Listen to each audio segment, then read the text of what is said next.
আসো বাচ্চারা আসো, তোমাদের খাবার নিয়ে যাও। এই খাবার আসছে, চলো। সবাই এভাবে কেন লাইনে দাঁড়াও? সর গরিব। ওই আমার সামনে কিশোর, কোথা থেকে আসে যত সব ফকিন্নি? এই নাও বেটা, এই আসো, এই নাও তোমার খাবার, এই তোমার খাবার, এই নাও, এই নাও। আঙ্কেল, আমার ছোট ভাই আছে, আমাকে 2টা খাবার দেন। আচ্ছা ঠিক আছে বেটা, এই নাও 2টা খাবার।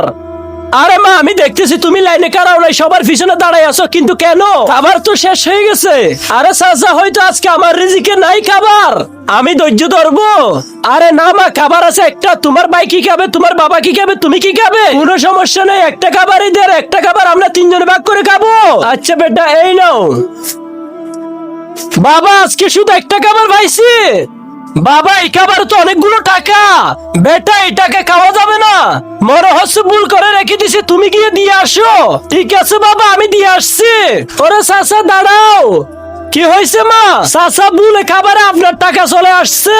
নিচে থাকা সাধারণ এই সাবস্ক্রাইব বাটনটি ক্লিক করে যারা যারা সাবস্ক্রাইব করবে, আল্লাহ যেন তাদেরকে এই কবরে ভালো রাখে। আর যারা ভিডিওতে লাইক কমেন্ট করবে, তাদের মা বাবা যেন অনেকদিন বেঁচে থাকে, আমি দোয়া করে দিলাম। আরে না মা, এটাকে আমি ভুল করে রাখিনি, এটা আমি ইচ্ছে করে রাখছি, কারণ এটা তোমার ধৈর্যের ফল। তুমি ধৈর্য ধরছো অনেকক্ষণ, সামর্থ্য থাকলে তোমাদেরকে আরো সাহায্য করতাম।